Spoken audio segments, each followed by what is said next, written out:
সবাইকে ক্লাসে জানাচ্ছি স্বাগতম। আমরা একটু সময় নিচ্ছি, সবাই জয়েন করলেই আমরা ক্লাসটা শুরু করব।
সবার কি অবস্থা, ভালো আছেন না?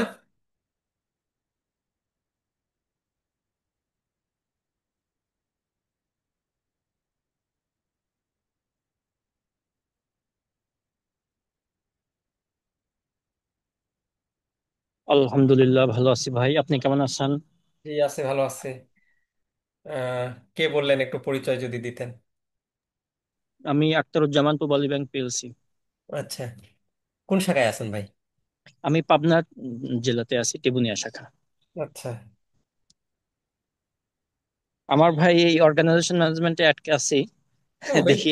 হ্যাঁ, হয়ে যাবে এবার। এটা তো খুবই সহজ একটা সাবজেক্ট। Thank you. ইনশাল্লাহ হয়ে যাবে এবার, যার যার আছে। আপনি এবার ইনশাল্লাহ সেকেন্ড পার্টে হয়ে যাবে আপনার। আর কেউ আছেন, একটু কথা বলতে পারেন, পরিচয় দেন, ততক্ষণ আমরা একটু জয়েন করুক সবাই, আপনাদের নিজেদের অভিজ্ঞতা শেয়ার। আসসালামু আলাইকুম। ওয়ালাইকুম আসসালাম, জি। ওয়ালাইকুম স্যার, ভালো আছেন? ভালো আছেন? স্যার আমি, জি জি আলহামদুলিল্লাহ স্যার, আমি Iftekhar Alam, south east bank Satkhira branch. Satkhira branch, সাত ইস্ট ব্যাংক, আচ্ছা। জি স্যার। স্যার আমি ওই আপনার কি কি আপনার সাবজেক্ট আছে এবার? ইকোনমিক্স ক্লাসে, জি স্যার আমি আপনার ইকোনমিক্স ক্লাসে অ্যাড আছি। আর এই কোমের সাবজেক্টটাতে আমি আর কি নতুন জয়েন করছি। এই সাবজেক্টটা আমার নেওয়ার ইচ্ছা আছে স্যার। এই সাবজেক্টটা কি হয়েছে বললেন? স্যার আমি আপনাদের ওই ইকোনমিক্স এর, বাংলাদেশ ইকোনমিক্স এর ওই যে সাবজেক্টটা নিয়েছি, পেইড হুম, ক্লাস হুম, যেটা আর হুম, কি হুম, স্যার। হুম, হুম। আর এইটাতে স্যার এই নতুন জয়েন করছি। আজকে ইনশাল্লাহ কালকে আগামীকালকে হয়তো আপনার সাথে কথা বলে আমি ওইটা পেইড করে দিব। ওকে, আচ্ছা, ঠিক ওমটাও আছে। আমি নিব। হ্যাঁ, জি স্যার। সমস্যা নেই। আজকে ক্লাসটা দেখেন, সবারই অনেক উপকার হবে ইনশাল্লাহ। এই ক্লাসটা দেখার পরে প্রথম চ্যাপ্টারটা অনেক গুরুত্বপূর্ণ, হ্যাঁ। দেখবেন যে আপনারা যে হ্যান্ড নোট নিয়েছেন বা যাদের কাছে পিডিএফ আছে, সবার কাছে খুবই সহজ হয়ে যাবে। জি স্যার, থ্যাংক ইউ স্যার, আসসালামু আলাইকুম। ওয়ালাইকুম আসসালাম। আচ্ছা, আমাকে একটু সময় দেবেন, আমার মাইক্রোফোনটা কারণে যেন কাজ করতেছে না। হ্যালো, আসসালামু আলাইকুম স্যার। ওয়ালাইকুম আসসালাম, জি। স্যার আমি গুলশানারা আমার বোনের আইডি দিয়ে ঢুকেছিলাম, তো এই জন্য ওর নাম দেখাচ্ছে হোসনেরা। স্যার আমি আজকে সকালে বইগুলো পেয়েছি, মতিঝিল ব্রাঞ্চ ওয়ান ব্যাংক। আপনার আচ্ছা, সঙ্গে কথা হয়েছে অনেকবার, বইগুলো পেয়েছি স্যার আজকে। হ্যাঁ। তাহলে আপু এখন ওইভাবে পড়াটা শুরু করে দেন, বই যেহেতু পেয়েছেন। জি স্যার। ক্লাস অনুসারে ক্লাসগুলো আগে, প্রতিটা নিয়মটা হচ্ছে যে আগে ক্লাসটা দেখে নেবেন, তারপর জি বইটা পড়বেন আর কি। আর মেইনলি পয়েন্টগুলো মুখস্থ রাখবেন। আর আচ্ছা, এটা কাজ করছে না আজকে, মনে হয় না কাজ করবে, আমি থেকেই। স্যার, আপনি যখন পড়ান সবই তো মনে হয় পারবো, পরে তো মনে হয় কি পারবো। অফিসে গেলে বাচ্চা সংসার সব এলোমেলো লাগে স্যার। আচ্ছা, ওইভাবেই করতে হবে, কিছু করার জি নাই। স্যার, দোয়া করবেন আপনি স্যার আমাদের জন্য। আপনিও তো অনেক কষ্ট করেন, আমরা যেন সার্থক হতে পারি, আপনার কষ্টটার মর্যাদা রাখতে পারি সবাই। হুম, হয়ে যাবে আপু। এর চেয়েও আপনার কি বলে, অনেকেই অনেকে স্ট্রাগল করে করতেছে, আপনার আগ্রহ আছে, ইচ্ছা আছে। ওই আগ্রহ ইচ্ছাটুকু থাকলেই হবে আর কি। স্যার কয়টা পরীক্ষা গতবার দিবেন যে এবার? তিনটা, স্যার আচ্ছা। গতবার যে আমি তিনটা পরীক্ষা দিয়েছিলাম, আমি অনেক চেষ্টা করেই পড়েছিলাম, কিন্তু আমি এই যে কোনো ক্লাস করিনি, শুধু একটা বই কিনেই পড়ছি বলেই মনে হয় আমার গাইডলাইনে সমস্যা হয়েছে। হ্যাঁ আপু, অনেকেই স্ট্রাগল করে, পরে ক্লাসটা নিয়ে আমি দেখলাম গতবারে অনেকেই অনেক ইকোনমিক্স এমএফএস এগুলো একা একাই করতে গিয়ে সমস্যা হয়। আসলে আপনাদের তো ব্যাংকে পারে না। জব জি হয়, স্যার। 5 দিন অনেক ব্যস্ততা থাকে, সপ্তাহে 2 দিন সময় পান। ওই 2 দিন সময় আবার দেখা যাচ্ছে যে, স্যার আমার কলিগদের, জি, জি, ওই 2 দিন কলিগদের সময়। সঙ্গে আলাপ হ্যাঁ। করছিলাম, ওরা তো অল্প বয়স, ওদের সংসার নাই, নতুন ঢুকেছে, ওরা বললো আপু হয়ে যাবে। তা হুম। আমিও মনে করলাম এরা যখন বলতেছে হয়ে যাবে, ওদের তো হয়ে গেছে, আমার তো হয়নি, আমার তো সংসার পরিসর, ওরা তো একদম আপু ওই নিউ ওরা ঢুকেছে। বললেও আমি তো দেখলাম এবার জি মানে আমাদের ক্লাসগুলোতে অনেক মানে যারা ইয়াং আপনার এবার জয়েন করছে না, অনেককেই দেখলাম যে ওরাই বরং ফুল ক্লাস, ওরাই বরং সিরিয়াস এবং ফুল ক্লাসগুলো ওরা নিয়ে নিচ্ছে। ও বলে কিন্তু দেখা যাচ্ছে ঠিকই ভিতর ভিতর ওরা কোনো না কোনো ক্লাস করছে তখন। তো জি ক্লাসগুলো করলে আপনার যেটা সুবিধা হয় কি, ইকোনমিক্স এমএফএস যেই জি সাবজেক্টই বলেন না স্যার, কেন, আমারই সহজে বোঝা যায় মানে জিনিসগুলো। লস হয়েছে। হুম। আর ওই না বুঝতে পারলে আপনারা একা একাই সপ্তাহে 2 দিন জি সময় স্যার। পান, অনেক সময় লাগে যায় বুঝতে। আর না বুঝতে পারলে একটা প্রশ্ন তো মাথাটা মুখস্থও গরম হয় না। হয়ে যায়। হুম। মুখস্থ হতে চায় না, আর হুম। ওটা বানায়ও লেখা যায় না কনসেপচুয়াল আসলে। তখন অনেকেই মানে পাতা ভর্তি করে দিয়ে আসে, কিন্তু তখন তো আর ওই যে এটা ম্যাট্রিক ইন্টারমিডিয়েটের মতো খাতা দেখে না এখানে। মানে আপনার যা লিখতে হবে টু দা পয়েন্টে অ্যান্সার করতে হবে, নাহলে আবার মার্কস দেয় না আমরা। জি স্যার। আচ্ছা আসেন আমরা ক্লাসটা শুরু করি, অনেকেই জি জয়েন স্যার। করে ফেলছে।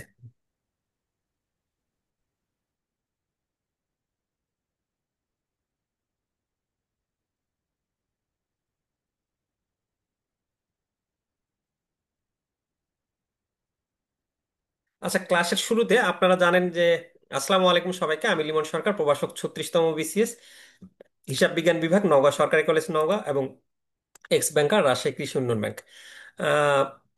ব্যাংকার বন্ধু, আজকে আমরা মূলত অর্গানাইজেশন ম্যানেজমেন্টের সাবজেক্ট নিয়ে আলোচনা করব। প্রথম মডিউলটা খুবই গুরুত্বপূর্ণ, খুবই গুরুত্বপূর্ণ।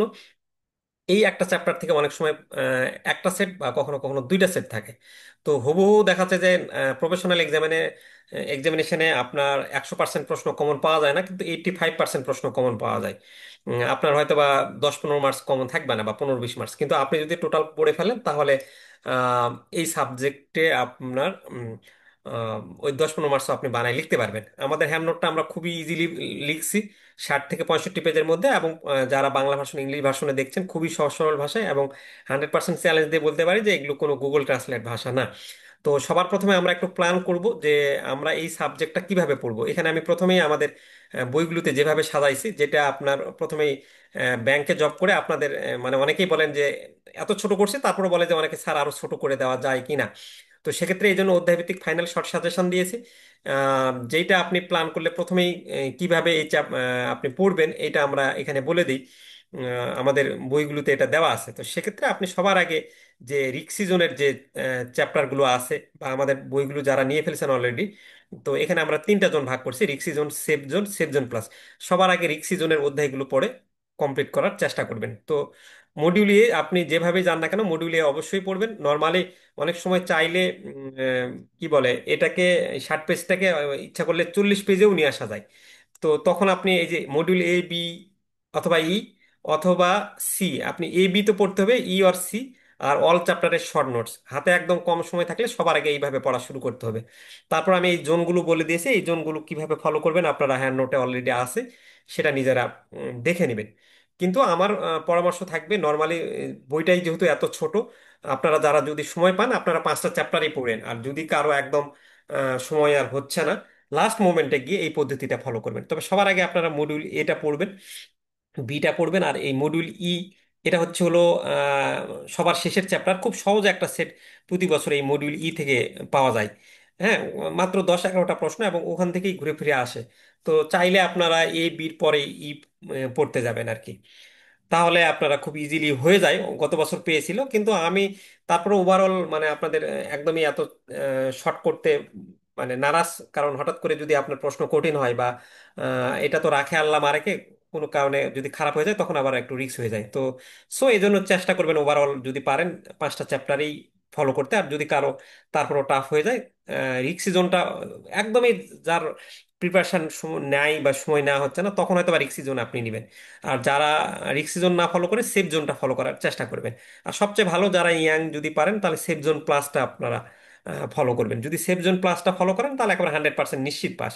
আর সেফ জোনটাও পাস আমরা বলবো, আম, আম, যদি না পারেন তখন তাহলে সেফ জোনে যাবেন, আর একদমই যদি না পারেন এটা রিস্কি জোন হবে। তবে এইটা নিয়ে পরবর্তীতে আমাকে আবার বলা দোষারোপ করা যাবে না যে স্যার আপনি তো এত শর্ট করে দিয়েছেন, আমার শেষমেশ সব কমন আসে নাই। বাট এটা অনেক সময় কাজে লেগে যায়, গত বছর কাজে লেগে গেছে।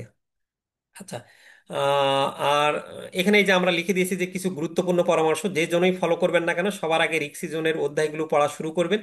এরপরে সেগুলো শেষ হয়ে গেলে পরের অধ্যায় পড়বেন। আর যে অধ্যায় পড়বেন না কেন, আমাদের হ্যান্ড নোটে ওই অধ্যায়ের যে প্রশ্ন আছে সেগুলো সব পড়ে ফেলবেন, কারণ আমাদের হ্যান্ড নোটটাই সাজেশন ভিত্তিক হ্যান্ড নোট। তবে এরপরও অনেক ব্যাংকার বন্ধু আমাদের বলেন যে বেশি গুরুত্ব এবং কম গুরুত্ব দিয়ে কোন প্রশ্নগুলো পড়বো। সেজন্য আমরা আপনাদের সমস্যা দূর করার জন্য হ্যান্ড নোটের প্রতি অধ্যায় শুরুর পূর্বে সূচিপত্রে প্রশ্নের পাশে স্টার চিহ্ন দিয়েছি। আবার ওই অধ্যায়ের কোন টপিকস বেশি গুরুত্ব সহকারে পড়তে হবে সেটাও আমরা প্রতি অধ্যায়ের সূচিপত্রের শেষে লিখে দিয়েছি। এর পাশে প্রশ্নে আলাদা করে 3 স্টার, 2 স্টার, 1 স্টার দেওয়া আছে, সেগুলো বেশি গুরুত্ব সহকারে পড়বেন। আর যেগুলোতে একদম স্টার চিহ্ন দেওয়া নয় সেগুলো একবারে বাদ না দিয়ে কম গুরুত্ব সহকারে পড়বেন। এতে আপনি সেফ জোনে থাকবেন। আর এমনিতেই খেয়াল করলে দেখবেন বাজারের অন্য প্রচলিত বইয়ের চেয়ে আমাদের হ্যান্ডনোটের পৃষ্ঠা সংখ্যা অনেক কম ও তুলনামূলক কম প্রশ্ন ধরা হয়েছে। ব্যাংকিং ক্যারিয়ারে এত ব্যস্ত জীবন যাপন করে এত মোটা বই পড়ার সময় কোথায় পাবেন? পরীক্ষায় মূলত প্রশ্ন আসে, আপনারা জানেন যে আইবিবি টেক্সট বইয়ের পুঁথি অধ্যায়ের শেষের প্রশ্ন এবং বিগত বছরের প্রশ্ন থেকে। আর যেহেতু আমাদের হ্যান্ডনোটটা এই দুটি বিষয়কে ফোকাস করে লেখা, তাই ইনশাল্লাহ এই সাজেশন ভিত্তিক হ্যান্ডনোট ফলো করলেই পাস হয়ে যাবে। তাই প্রতি অধ্যায়ে আমরা যে প্রশ্ন ধরেছি সেগুলো ভালো করে পড়বেন। এখন আসেন আমরা হলো এই চ্যাপ্টারের ফার্স্ট চ্যাপ্টারের আমরা এরকম 3 স্টার, 2 স্টার, 1 স্টার করে দিয়েছি, সেগুলো তো আপনারা হ্যান্ড নোটে অলরেডি আপনারা যারা নিয়েছেন তারা পেয়েছেন। আর ক্লাসটা আলোচনা শুরুর পূর্বে আমরা এই যে প্রতিটা চ্যাপ্টারে এরকম ভাবে গুরুত্বপূর্ণ টপিকস প্রতিটা অধ্যায়ের সাথে দিয়েছি। যেহেতু আমরা ফার্স্ট চ্যাপ্টার পড়বো, তাহলে চ্যাপ্টার শুরু পড়ার আগে যদি এরকম ভাবে জানা থাকে তাহলে একটু ভালো লাগে। তো সেক্ষেত্রে এই যে গুরুত্বপূর্ণ টপিকস, এইটা আমরা ফার্স্ট চ্যাপ্টারের গুরুত্বপূর্ণ টপিকস, সেকেন্ড চ্যাপ্টারের গুরুত্বপূর্ণ টপিকস, তৃতীয় চ্যাপ্টারের গুরুত্বপূর্ণ টপিকস ওই চ্যাপ্টারের শুরুতেই আপনারা পাবেন। তো এটা একটু ভালো করে দেখবেন। আমরা বলতেছি এখানে যে প্রতি বছর এই অধ্যায় থেকে প্রায় 2 সেট প্রশ্ন আসে, তাই এই অধ্যায় আমাদের খুব ভালো করে পড়তে হবে।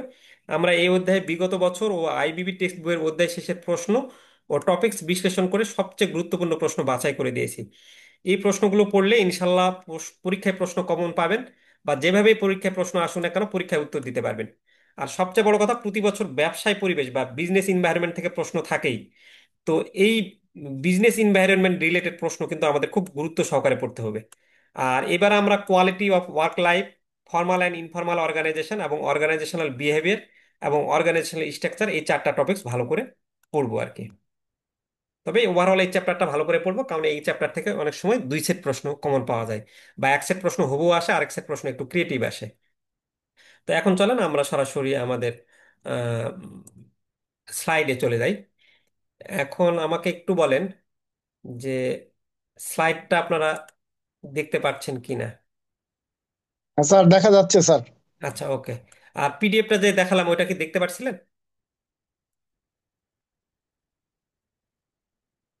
আচ্ছা, ওকে। আমরা জি, দেখতে পেয়েছি। আচ্ছা, ওকে, আমরা স্লাইডে মূল পড়ায় চলে যাই আজকে। এই আলোচনাটা যদি আপনারা মানে ধৈর্য সহকারে শোনেন তাহলে আজকের সাবজেক্টটা দেখবেন অনেক ইজি হয়ে যাচ্ছে। সো একটু 1 ঘন্টা সময় লাগলেও একটু যদি সময় কষ্ট করে দেখেন, তারপর পরবর্তীতে যাদের হ্যান্ড নোটটা হাতে আছে কালকেই 1 ঘন্টা সময় যদি বের করতে পারেন খুবই ভালো হয়, তাহলে চ্যাপ্টারটা হয়ে যাবে। আচ্ছা, মডিউলেতে অনেকগুলো এই যে সিলেবাস দিয়েছে, এই সিলেবাসের প্রথমে এই যে আমি বললাম না যে আপনাদের আহ, ব্যবসায় পরিবেশ রিলেটেড সম্পর্কিত প্রশ্নগুলো খুব বেশি পরিমাণে আসে। তো এখানে দেখেন যে এই যে I describe the major components of the organisation internal and external environment. তাহলে এই যে ইন্টারনাল এবং এক্সটার্নাল এনভায়রনমেন্ট ভালো করে পড়তে হবে, তাদের ইফেক্ট, সিগনিফিকেশন এবং impact on an organisation. Formal এবং ইনফর্মাল অর্গানাইজেশন বলতে কাকে বোঝায় সেটা আমরা শিখবো। অর্গানাইজেশনাল ক্লাইমেট শিখবো, অর্গানাইজেশনাল স্ট্রাকচার শিখবো। সবার শেষে আমরা কোয়ালিটি অফ ওয়ার্ক লাইফটা শিখবো আর কি। হ্যাঁ, তো চলেন আমরা প্রথম প্রশ্নে যেটা সবচেয়ে বেশি গুরুত্বপূর্ণ সেটা আমরা পড়বো। এই যেটা যেটা ব্যবসায় পরিবেশ, প্রতি বছর এখান থেকে প্রশ্ন আসে, তো এটা আমরা খুবই ভালো করে পড়বো কিন্তু। প্রথম প্রশ্নটাই হচ্ছে হলো বিজনেস ইনভায়রনমেন্ট কাকে বলে, বা বিজনেস ইনভায়রনমেন্টের অভ্যন্তরীণ ও বাহ্যিক পরিবেশের উপাদানগুলো আলোচনা করেন। নর্মালি বিজনেস ইনভায়রনমেন্ট 2 ভাগে বিভক্ত, একটা হলো ইন্টারনাল ইনভায়রনমেন্ট আর একটা হলো এক্সটার্নাল ইনভায়রনমেন্ট। তো এই ইন্টারনাল এনভায়রনমেন্ট এবং এক্সটার্নাল এনভায়রনমেন্টের যে কম্পোনেন্টগুলো সেগুলো আমাদের আলোচনা করতে বলছে। অথবা একটা আর্থিক প্রতিষ্ঠানের সাধারণত বাহ্যিক পরিবেশের উপাদানগুলো কি কি দেখেন, 97তম ব্যাংকিং প্রফেশনাল এক্সামিনেশন এসেছিল। অথবা একটা প্রতিষ্ঠানের কর্মপরিবেশের বিভিন্ন উপাদানসমূহ সংক্ষেপে আলোচনা করুন। এটাও 96তম ব্যাংকিং প্রফেশনাল এক্সামিনেশনে এসেছিল। একই প্রশ্ন বিভিন্নভাবে কিন্তু আসে, বাট উত্তর কিন্তু সেম। আচ্ছা, এখন হচ্ছে হলো প্রথমে আমরা যদি দেখি যে আমাদের ব্যবসায় পরিবেশের সংজ্ঞাটা বলছে যে ব্যবসা প্রতিষ্ঠানের গঠন, পরিচালনা, কার্যকারিতা ও নিয়ন্ত্রণ যেসব অভ্যন্তরীণ ও বাহ্যিক উপাদানের মাধ্যমে প্রত্যক্ষ বা পরোক্ষভাবে প্রভাবিত হয় সেগুলোর সমষ্টিকে ব্যবসায় পরিবেশ বলে। মানে আপনার একটা জিনিস বলে না যে যে অঞ্চলের যে পরিবেশ ওই পরিবেশের উপর নির্ভর করে মানুষ গঠিত হয়, সেইরকম ব্যবসা একটা, আপনার একটা ব্যবসা প্রতিষ্ঠানের স্ট্রাকচারটা কিরকম হবে, আপনি সেটাকে পরিচালনা করবেন কিরকম ভাবে, তার নিয়ন্ত্রণ হবে কিরকম ভাবে, সেগুলো মেইনলি যে ইন্টারনাল এবং এক্সটার্নাল উপাদানের মাধ্যমে তার উপর সরাসরি প্রভাব ফেলে, সেটাই হচ্ছিল ব্যবসায় পরিবেশ। তো একটা নির্দিষ্ট অঞ্চল বা এলাকার পারিপার্শ্বিক অবস্থার উপর ভিত্তি করে কিন্তু মূলত ব্যবসাটা গড়ে ওঠে। আর এই ব্যবসার উপর মেইনলি অনেক কিছু জিনিস প্রভাব ফেলে। তো এর মধ্যে আমাদের ব্যবসা পরিবেশের উপাদান সমূহ আমরা দুইটা বললাম, একটা হলো ইন্টারনাল এনভায়রনমেন্ট বা মাইক্রো এনভায়রনমেন্ট, ব্যষ্টিক বা অভ্যন্তরীণ পরিবেশ, আর একটা হলো ম্যাক্রো এনভায়রনমেন্ট বা এক্সটার্নাল এনভায়রনমেন্ট। হ্যাঁ, তো এখন আসেন আমরা যে মেইনলি ইন্টারনাল এনভায়রনমেন্টের মধ্যে কি কি থাকে। তো ব্যবসার ইন্টারনাল এনভায়রনমেন্টের মধ্যে সবার প্রথমে আমরা বলতেছি যে মালিক বা শেয়ার হোল্ডার। এখন দেখেন, মালিক বা শেয়ার হোল্ডার, আমরা বলি কি যে আমার একটা কোম্পানির শেয়ারের মাধ্যমে তো আমি মূলধন কালেক্ট করি, তাহলে এই শেয়ারের মাধ্যমে যখন মূলধন কালেক্ট করি তখন এটা তো যারা শেয়ার হোল্ডার আছে তাদের কিন্তু একটা আহ, আপনার তাদের ইচ্ছা অনুযায়ী ব্যবসাটা কিরকম ভাবে পরিচালিত হবে, সেই মালিক বা শেয়ার হোল্ডারদের একটা বড় কিন্তু প্রভাব আছে যে ওই মালিক বা শেয়ার হোল্ডার যেভাবে চাইবে বিজনেসটা কিন্তু সেইভাবেই পরিচালিত হবে। অর্থাৎ ওই বিজনেস বা মালিকের ইচ্ছা বা অনিচ্ছাকে আপনার গুরুত্ব দিতে হবে। তাহলে ব্যবসার উপর এইটা মালিক বা শেয়ার হোল্ডার একটা প্রভাব ফেলতেছে। এবং মালিক বা শেয়ার হোল্ডার কি, এটা ব্যবসার তো অভ্যন্তরীণ, এই জন্য আমরা বলতেছি মালিক বা শেয়ার হোল্ডার হচ্ছে হলো অভ্যন্তরীণ পরিবেশের একটা উদাহরণ, যেটা কিনা আপনার ব্যবসার পরিবেশের উপর সরাসরি প্রভাব ফেলে। আচ্ছা, পরিচালনা পর্ষদ যারা বোর্ড অফ ডিরেক্টরস, তো আমরা জানি যে শেয়ার হোল্ডার বা মালিকরা তো সরাসরি ব্যবসাটা ব্যবসার আপনার দিক নির্দেশনা বা নীতি নির্ধারণ বা সিদ্ধান্ত গ্রহণ সেগুলো তো দেয় না। মেইনলি নীতি নির্ধারণ বা সিদ্ধান্ত গ্রহণ, ব্যবসা প্রতিষ্ঠানটা কিভাবে চলবে, এগুলো কে দেয়? এগুলো হচ্ছে বোর্ড অফ ডিরেক্টরস বা পরিচালনা পর্ষদ। কারণ এটা তো একটা অভিজ্ঞ লোক লাগবে, আপনার ম্যানেজিং ডিরেক্টর বলেন বা বড় পর্যায়ে বিভিন্ন সিদ্ধান্তগুলো, সেগুলো তো মালিকের ওইরকম জ্ঞান বা শেয়ার হোল্ডারদের তো নাই। তাহলে এই বোর্ড অফ ডিরেক্টরসরা কিন্তু একটা কোম্পানির কিরকম পরিচালনা হবে, তাদের নীতি নির্ধারণ, বিভিন্ন ধরনের সিদ্ধান্ত গ্রহণ, আমার ব্যবস্থাপনা সংক্রান্ত যে বিভিন্ন দিক নির্দেশনা সবকিছু, একটা ব্যবসা প্রতিষ্ঠান কিভাবে চলবে এটা কি উপর থেকে আপনার সেট আপ হয়ে আসে না? আপনাদের ব্যাংক যেমন হেড অফিস থেকে যারা বড় পর্যায়ে আছেন বোর্ড অফ ডিরেক্টরসরা, তারা কিন্তু বিভিন্ন ধরনের দিক নির্দেশনা দেয় না যে এটা এইভাবে চলতে হবে আমাদের। তো তাহলে এরা কি এই ইন্টারনাল এনভায়রনমেন্টটা আমার ব্যবসার পরিবেশের উপর প্রভাব ফেলছে। আচ্ছা, শ্রমিক কর্মী হচ্ছে কি, শ্রমিক কর্মীটাও একটা ইফেক্ট ব্যবসার। শ্রমিক কর্মীরা তো ব্যবসার অভ্যন্তরীণই। তো এরা কি করে, এরা হচ্ছে হলো আহ, এই শ্রমিক কর্মীদের ইচ্ছা অনিচ্ছা বা সুবিধা অসুবিধা পরামর্শ, সে আপনার এমপ্লয়িরা ব্যবসাটাকে কিভাবে দেখতেছে, সে আমার নিয়ম নীতি কিরকম ভাবে মানতেছে, সেটার উপর নির্ভর করেও তো আপনার ব্যবসার পরিবেশে প্রভাব ফেলে। শ্রমিক সংঘ, ট্রেড ইউনিয়ন তো একটা শ্রমিকদের নিয়ে, তাহলে তারাও কি তাদের শ্রমিকদের স্বার্থগুলো দেখে, তারা একটা বড় ইফেক্ট ফেলে। আচ্ছা, প্রতিষ্ঠানের নিজস্ব সংস্কৃতি, প্রতিষ্ঠানের আবার একটা নিজস্ব কালচার আছে না, যে এক একটা প্রতিষ্ঠান কিন্তু এক এক রকম বিশ্বাস ধারণা নিয়ে গড়ে ওঠে। কিছু প্রতিষ্ঠান থাকে না যে ইনোভেশনকে গুরুত্ব দিচ্ছে, টেকনোলজিকে গুরুত্ব দিচ্ছে, যারা রিস্ক নিতে আহ, ইয়া পায়, কর্পোরেট কালচারটা মেনটেন করে, পজিটিভ কালচার। তাই এই প্রতিষ্ঠানের নিজস্ব সংস্কৃতির উপর নির্ভর করে কিন্তু ওই ব্যবসার পরিবেশটা কিরকম হবে সেটা কিন্তু গড়ে ওঠে। তারা কোয়ালিটি অফ লাইফে কিরকম বিশ্বাস, কিছু প্রতিষ্ঠান তাদের কর্মীদেরকে প্রাণ মনে করে, এরকম বিভিন্নভাবে অর্গানাইজেশনটা কিরকম ভাবে মানে সেখানে কিরকম কালচার আছে তার উপর নির্ভর করে কিন্তু একটা ইফেক্ট ফেলে।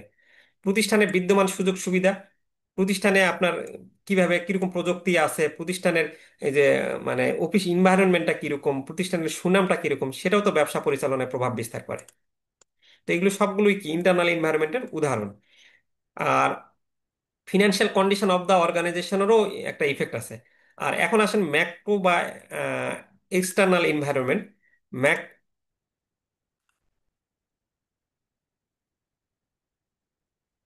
ম্যাক্রো বা এক্সটার্নাল এনভায়রনমেন্ট যেটা হলো প্রতিষ্ঠানের বাইরের যেসব উপাদান, আহ, আহ, যেটা হচ্ছে হলো আপনার ব্যবসায়ের উপর প্রত্যক্ষ বা পরোক্ষভাবে প্রভাব বিস্তার করে, সেগুলোর সমষ্টিকে ব্যবসায় বাহ্যিক পরিবেশ বলে আর কি। হ্যাঁ।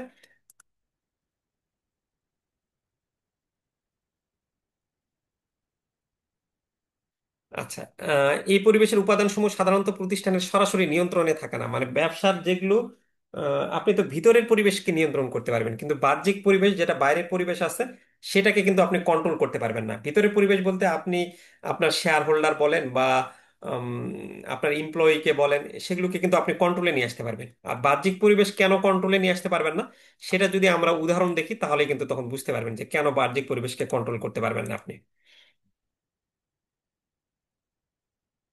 আচ্ছা,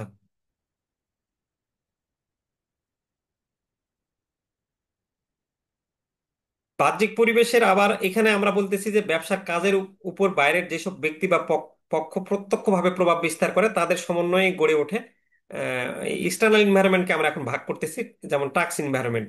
তাদের সমন্বয়ে গড়ে ওঠে কার্য পরিবেশ, ব্যবসায়ের দীর্ঘমেয়াদী পরিকল্পনা নেওয়া এবং সেই সাথে প্রতিনিয়ত সিদ্ধান্ত নিতে এরূপ এরকম পরিবেশের উপাদান আপনার বিবেচনা করতে হয়।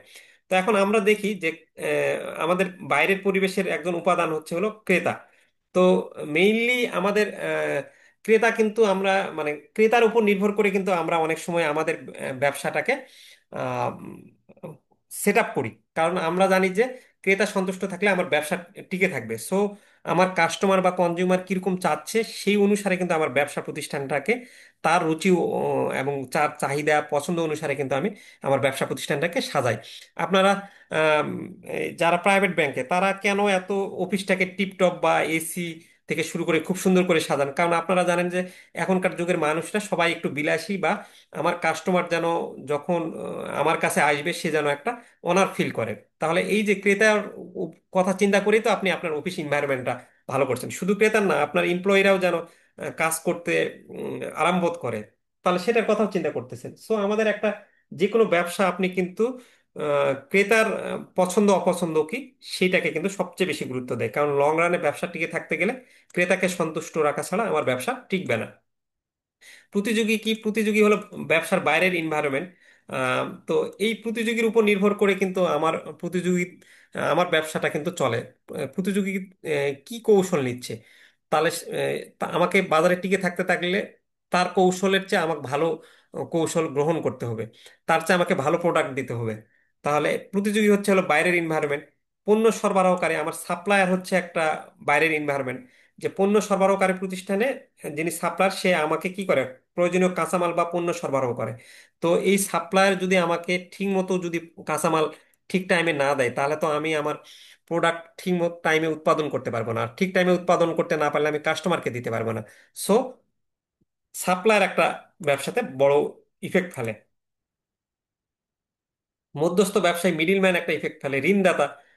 আপনি জানেন যে আমরা এই যে ব্যবসা প্রতিষ্ঠানের বিভিন্ন সময় মূলধনের প্রয়োজন হয়, ব্যবসা প্রতিষ্ঠান বাড়াতে বা চলতি মূলধনের সময়। তো এই জন্য আমাদের বিভিন্ন অর্থ সংস্থানকারী প্রতিষ্ঠান থেকে কি ঋণ নিতে হয় না। তাহলে এই যে ঋণদাতা যারা আছেন তারা কিন্তু আমাদের প্রতিষ্ঠানের জন্য বেশ কিছু বিধিনিষেধ আরোপ করে, যেইটা কিনা আমাকে বাধ্য করতে হয়। কারণ আমি যদি ওই ব্যাংকের যে যে শর্ত বলে সেই শর্তগুলো যদি না পূরণ করি তাহলে তো সে এমনি এমনি আমাকে ঋণ দিবে না। তাহলে আমার ঋণদাতাও কিন্তু একটা ব্যবসায় প্রভাব ফেলতেছে। সে পরোক্ষভাবে আমার ব্যবসাটা কিরকম ভাবে চলবে সেটার কিন্তু বলে দিচ্ছে যে তোমার আহ, দায়ের চেয়ে তোমার সম্পদ বেশি থাকতে হবে, বা তোমার কি বলে ইনকামের আয়ের রেশিওটা এরকম থাকতে হবে যেন তুমি আমাকে সুদটা দিতে পারো। তো এরকম তো বিভিন্ন কিছু সে আমার ডকুমেন্টস দেখবে। তাহলে ওই ঋণ পাওয়ার জন্য আমার ডকুমেন্টস গুলো ওইভাবে বা আমার ব্যবসা প্রতিষ্ঠানটাকে ওইভাবে চালাতে হবে। সরকারি সংস্থা বা গভর্নমেন্ট এজেন্সি ব্যবসা পরিচালনার জন্য বিভিন্ন রুলস রেগুলেশন করে দেয়। যেমন আমার ব্যবসা চালাতে গেলে নিবন্ধন লাগা, রেজিস্ট্রেশন লাগবে, গ্যাস বিদ্যুৎ লাইন লাগবে, টেলিফোন সংযোগ লাগবে। তাহলে এটা সরকারও একটা প্রভাব ফেলতেছে। বাইরের কিছু আমাদের কৌশলগত মিত্র সমজাতীয় ব্যবসা প্রতিষ্ঠান নিজেদের মধ্যে প্রতিযোগিতা কমানো, নতুন বাজার সৃষ্টির জন্য জোট গঠন করে। অনেক সময় আসে না যে একই ধরনের প্রতিষ্ঠান সবাই মিলে একটা জোট গঠন করে আপনার একসঙ্গে বলে যে এত টাকা দামের ও, নিচে ওষুধ, যেমন আমরা দেখি যে অনেক সময় ওষুধের দোকানদাররা কি করে, একসঙ্গে জোট গঠন করে বলে যে এর নিচে প্রোডাক্ট বিক্রি করা যাবে না। আচ্ছা, আর কিছু ইনভায়রনমেন্ট আছে যেগুলোকে আমরা বলতেছি জেনারেল ইনভায়রনমেন্ট, সাধারণ পরিবেশ। তো এই সাধারণ পরিবেশগুলোর মধ্যে আছে হলো প্রাকৃতিক পরিবেশ। যেমন প্রাকৃতিক পরিবেশ বলতে কোনো দেশের জলবায়ু, ভূপ্রকৃতি, মৃত্তিকা, নদ নদী, আয়তন, অবস্থান এগুলোর উপর গড়ে ওঠে। আপনি একটা জিনিস চিন্তা করেন, ওই দেশের জলবায়ুর উপর নির্ভর করে ওই দেশের ব্যবসা কিরকম হবে সেটা কিন্তু হয়। শীতের দেশে কিন্তু আপনার আমরা যেরকম সুতি কাপড় বা পাতলা কাপড় পরতেছি, সেই দেশের পোশাক কিন্তু আলাদা হবে।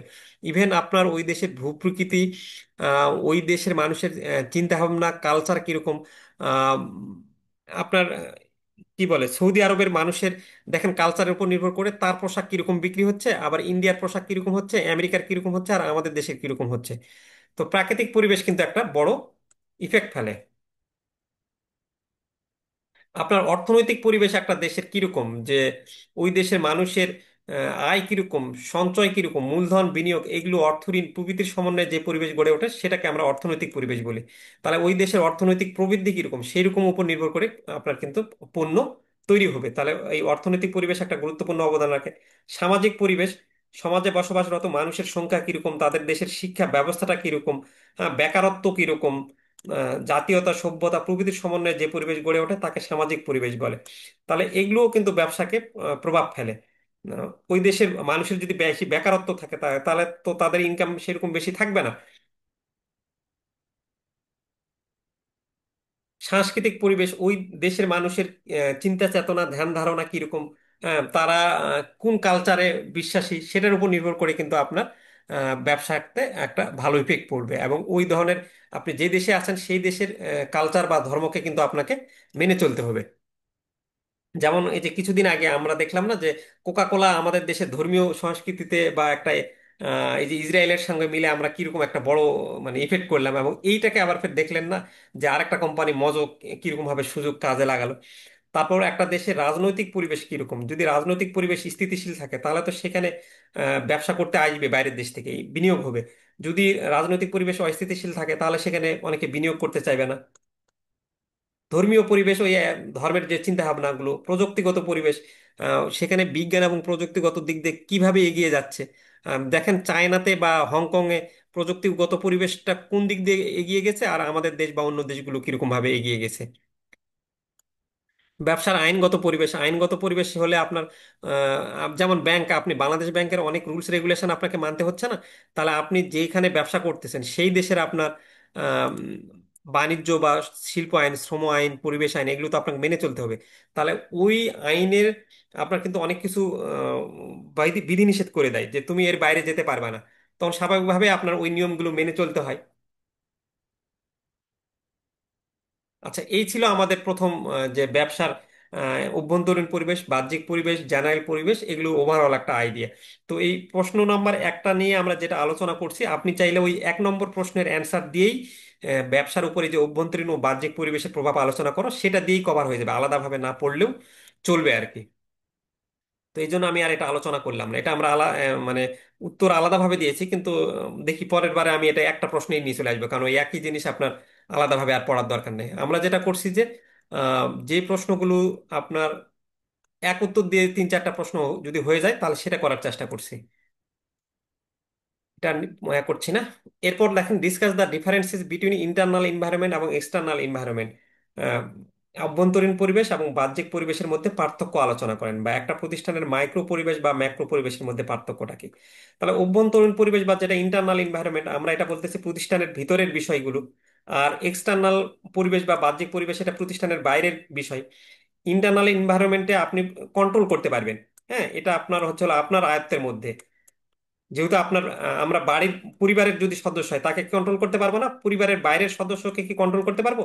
এটা আপনার প্রতিষ্ঠানের নিয়ন্ত্রণে থাকে না, কারণ একটা দেশের আবহাওয়া কিরকম হবে, জলবায়ু কিরকম হবে, একটা দেশের আপনার সরকারের বিভিন্ন নিয়ম কানুন থাকে, কম্পিটিটর কিরকম হবে, তারপর একটা দেশের ধর্মীয় চিন্তা ভাবনা কিরকম হবে, সেগুলো তো আমরা একটা দেশের রাজনৈতিক পরিবেশ কিরকম হবে সেটা তো বিজনেস নিয়ন্ত্রণ করতে পারবে না।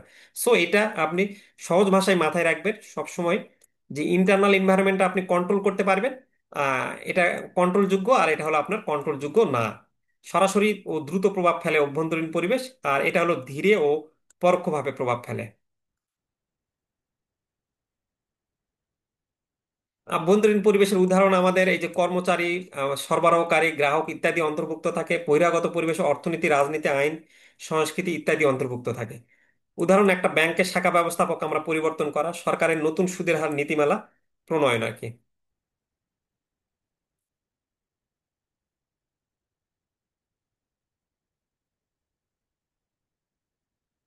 আচ্ছা, আনুষ্ঠানিক সংগঠন এবং অনানুষ্ঠানিক সংগঠনের পার্থক্য সমূহ আলোচনা করুন, বা what do you mean by formal organisation এবং ইনফর্মাল অর্গানাইজেশনের মধ্যে আপনি পার্থক্য কি কি?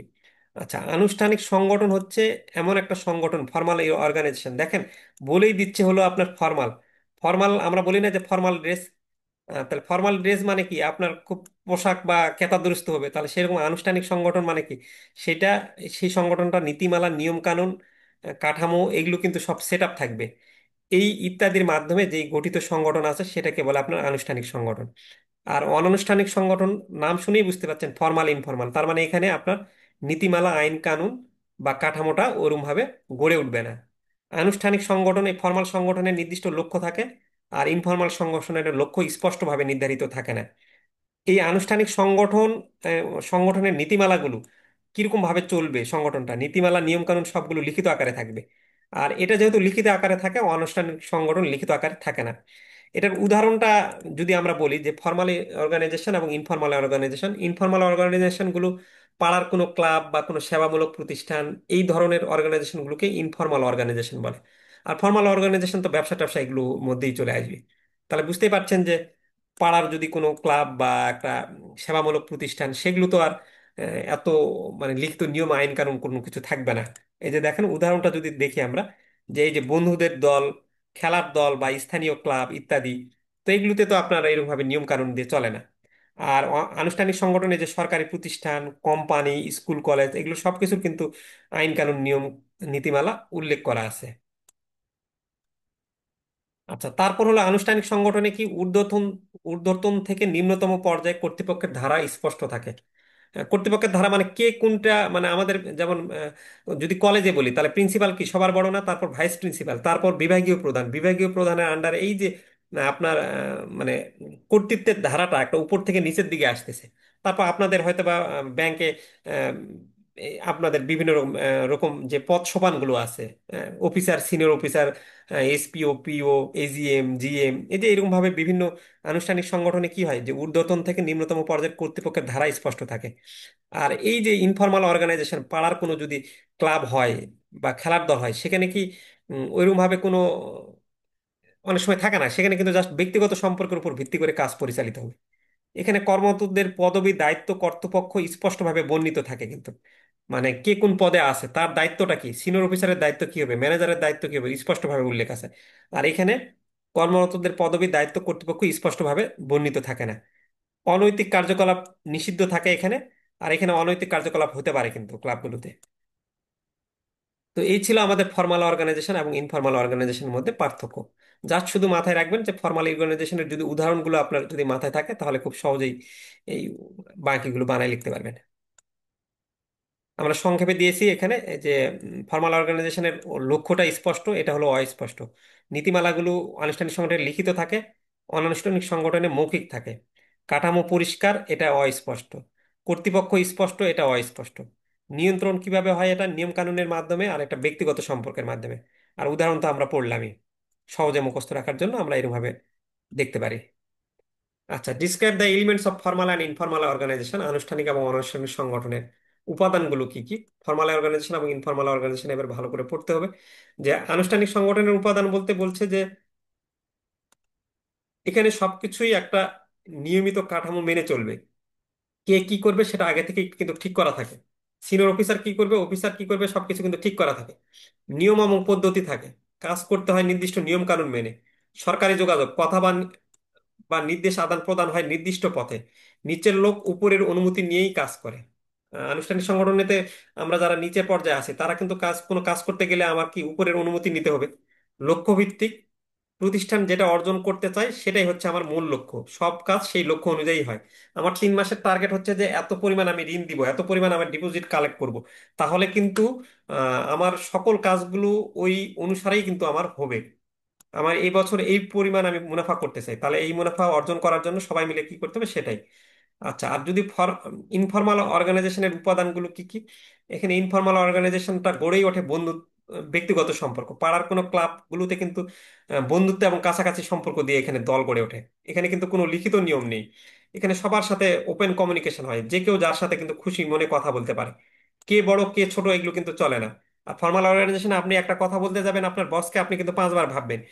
আপনি কিন্তু সেখানে ওপেন কমিউনিকেশন ইজিলি করতে পারবেন না। এখানে কিন্তু মানসিক সাপোর্টও দেয়, একে অপরকে সাহস এবং সহানুভূতি দেয়।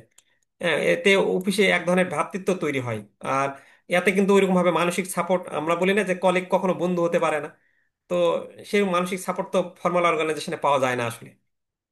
তাহলে তারপর বলতেছে what are the weakness of an informal organisation. Informal অর্গানাইজেশনের দুর্বলতাগুলো কি? ইনফর্মাল অর্গানাইজেশন কেন নেসেসারি? আপনার গিভ রিজনস বলছে। তাহলে আইবিবি টেক্সট বইয়ের কোয়েশ্চেন নাম্বার 1 এটা। তাহলে এখন আসেন আনুষ্ঠানিক সংস্থাগুলোর আমাদের দুর্বলতাগুলো কি। তাহলে ইনফর্মাল অর্গানাইজেশনে কোনো লক্ষ্য নির্দিষ্ট নাই, কিন্তু অস্পষ্ট লক্ষ্য এবং দিক নির্দেশনা, অনিয়ন্ত্রিত কার্যক্রম, সেখানে কিন্তু কার্যক্রমগুলো নীতিমালাগুলো নিয়ম কানুন নাই। অস্পষ্ট কর্তৃপক্ষ এবং দায়িত্ব, কে কোন দায়িত্ব পালন করবে স্পষ্টভাবে কিন্তু উল্লেখ থাকে না। ব্যক্তিগত পক্ষপাত, এখানে ব্যক্তিগত সম্পর্কের উপর যেহেতু গড়ে ওঠে, তাহলে এখানে কিন্তু পার্সিয়ালিটি থাকতে পারে। এগুলো হচ্ছে হলো আনুষ্ঠানিক সংস্থা মানে অনানুষ্ঠানিক সংস্থার ইনফর্মাল অর্গানাইজেশনের দুর্বলতা। অস্থায়িত্ব, নিয়মিত নীতিমালা নেই, অনৈতিক কার্যকলাপের সম্ভাবনা বাড়তে পারে। তো এরকম একটু দেখবেন তাহলে বাকিগুলো পারবেন। এখন বলছে যে অনানুষ্ঠানিক সংস্থার প্রয়োজনীয়তা আছে কিনা কিছু ক্ষেত্রে, যেমন আপনার ইনফর্মাল অর্গানাইজেশন হলে কি হবে, আপনার সামাজিক বন্ধনটা উঠবে। সামাজিক বন্ধন গড়ে উঠবে কেন? কারণ পরস্পরের মধ্যে বন্ধুত্ব এবং সহযোগিতা বৃদ্ধি পায়। এখানে অভিযোজন যোগ্যতা, অভিযোজন যোগ্যতা বলতে আপনার হচ্ছে হলো খাপ খাওয়ার সক্ষমতা কিরকম।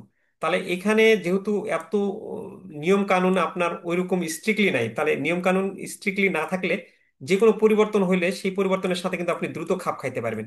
আর যদি নিয়ম কানুন অনেক স্ট্রিক্টলি থাকে তাহলে কিন্তু সহজে খাপ খাওয়ানোটা টাফ হয়ে যায়। নতুন ধারণার বিকাশ, অনানুষ্ঠানিক ইনফর্মাল অর্গানাইজেশনে কিন্তু যে কোনো কিছু ইনোভেটিভটা, কারণ এখানে মানুষ ভয় পায় না, যে কোনো তার আইডিয়া শেয়ার করতে পারে। তাহলে এখানে আইডিয়াটা কিন্তু আপনার বিকশিত হয়। এখানে কিন্তু যেখানে আপনি বলেন না যে ক্রিয়েটিভিটি কখন পাবে, প্রকাশ পাবে, যে যেখানে আপনার নিয়ন্ত্রণটা কম থাকবে। বেশি যদি আপনি কন্ট্রোলে রাখেন তাহলে তো সেখানে ক্রিয়েটিভ হবে না আর কি, আইডিয়া। সৃজনশীলতার কারণে আমাদের আনুষ্ঠানিক সংস্থার প্রয়োজন দরকার পড়বে, সরি, ইনফর্মাল অর্গানাইজেশনের দরকার পড়বে। দ্রুত সিদ্ধান্ত গ্রহণ করতে পারি আমরা, এখানে নীতিমালা এবং নিয়ম কানুন নাই, এতগুলো বার নাই যে আমাকে একটা সিদ্ধান্ত নিতে গেলে ওই স্যারকে বলতে হবে, ওই স্যার আবার ওই স্যারের ডিসিশন নিয়ে আসতে হবে। তো এগুলো একটু দেখবেন তাহলেই পারবেন অনুষ্ঠানে। Explain how an informal organisation affects an organisation both favourably and adversely. অর্থাৎ বলছে একটা অনানুষ্ঠানিক প্রতিষ্ঠান, ইনফর্মাল অর্গানাইজেশন আপনার একটা প্রতিষ্ঠানকে কিভাবে পজিটিভলি এবং নেগেটিভলি ইফেক্ট করে, বা একটা ইনফর্মাল অর্গানাইজেশনের সুবিধা এবং অসুবিধাগুলো কি কি। তাহলে দেখেন আমরা কিছুক্ষণ আগে যে প্রয়োজনীয়তাগুলো পড়লাম ওগুলোই বলা যাবে যে এটা আপনার দলীয় চেতনা বাড়াবে। এখানে আপনি দ্রুত যোগাযোগ করতে পারবেন, কারণ এত কিছু নিয়ম কানুনের ইয়া নাই। সমস্যা সহজেই মিটানো যায়। ছোটখাটো সমস্যা সহকর্মীরা নিজেদের মধ্যে মিটিয়ে ফেলে। মানসিক এখানে সাহস যোগায় একে অপরকে, কারণ ওই যে একে অপরের মধ্যে তো প্রতিযোগিতা নাই এখানে।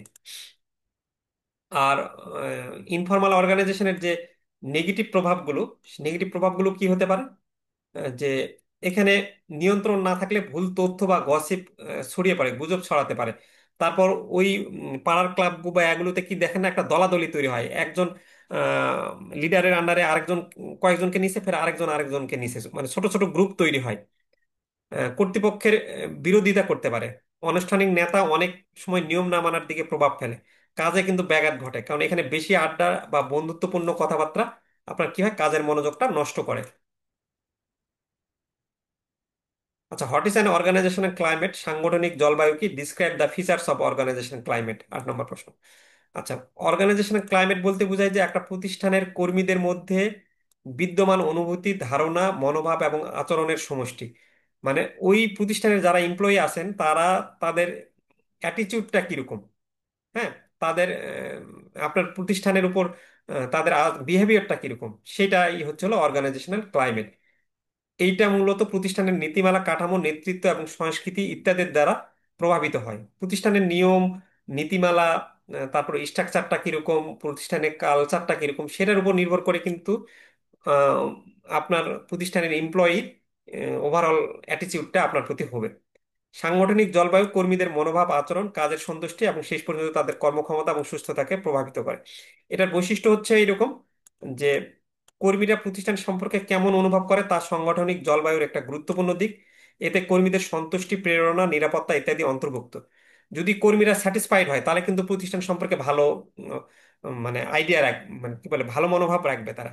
যদি সে মোটিভেটেড হয়, মোটিভেটেড তো এমনি এমনি হবে না সে। আপনি যদি তাকে ভালো বেতন দেন, ভালো কর্ম পরিবেশ দেন, চাকরি যাবে না তার, এরকম যদি দেন, তাহলে তো সে কাজটা করতে মানে আহ, পারবে। এই যে আমরা এখন শুনতেছি হঠাৎ করে ইসলামী ব্যাংক একটা পরীক্ষা নিতে চাচ্ছে এতদিন 6-7 বছর আসার পর, তাহলে এই যে কর্মীরা এখন প্রতিষ্ঠান সম্পর্কে একটা অন্যরকম অনুভব করতেছে। আহ, ধারণা, কর্মীরা প্রতিষ্ঠান সম্পর্কে কেমন ধারণা করে তাও সাংগঠনিক জলবায়ুর গুরুত্বপূর্ণ দিক। এতে কর্মীদের প্রতিষ্ঠানের লক্ষ্য, নীতিমালা, কাঠামো, নেতৃত্ব ইত্যাদি সম্পর্কে ধারণা অন্তর্ভুক্ত। ওই মনোভাব, একটা কর্মীরা কিরকম মনে ভাব করতেছে, কর্মীদের আচরণ,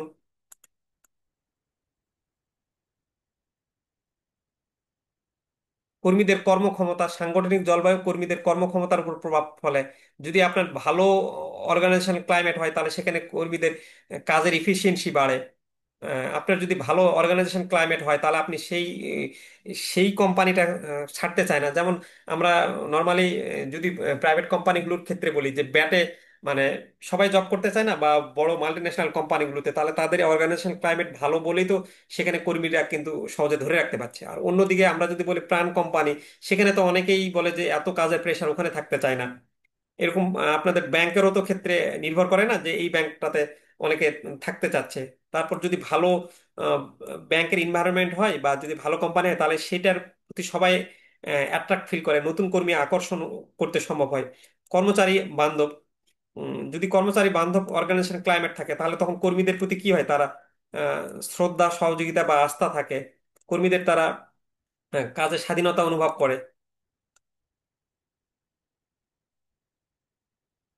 আহ, নিয়ন্ত্রণমূলক, এই যেই অর্গানাইজেশনাল কাঠামোতে এই নিয়ন্ত্রণমূলক থাকে সেখানে কর্মীদের উপর কঠোর নিয়ন্ত্রণ করা হয়, হ্যাঁ।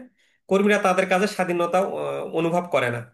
আর যদি ইনোভেশন থাকে তাহলে ওই ধরনের অর্গানাইজেশন ক্লাইমেটে নতুন ধারণা বা উদ্ভাবনের জন্য উৎসাহ থাকে। কর্মীরা যেখানে মানে কর্মীরা জানে যে আমি রিস্ক নিলেও কোনো কিছু সমস্যা নেই, তাহলে সেখানে কিন্তু সে নতুন ধরনের কাজ করতে চেষ্টা করবে।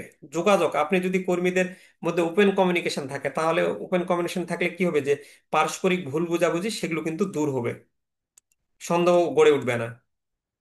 আচ্ছা, briefly state the techniques of developing a sound organisation climate, বা সুষ্ঠু সাংগঠনিক জলবায়ু বিকাশের আপনি কি কি কৌশল অবলম্বন করবেন। আচ্ছা, একটা ভালো অর্গানাইজেশন ক্লাইমেট করার জন্য আপনার কি করতে হবে যে আহ, অবশ্যই কমিউনিকেশনটা যেন ভালো হয় সিনিয়র পার্সন এবং কর্মীদের মধ্যে। যদি আপনি ওপেন কমিউনিকেশন থাকে, কোনো কমিউনিকেশন গ্যাপ যদি না থাকে, বলে না যে আহ, সকলের মধ্যে হাজব্যান্ড ওয়াইফ বা সবার মধ্যে আহ, সমস্যাটা কখন ক্রিয়েট হয়, যখন কমিউনিকেশন গ্যাপ হয়। তো এই কমিউনিকেশন গ্যাপ যেন না থাকে, কার্যকর যোগাযোগ যেন হয়।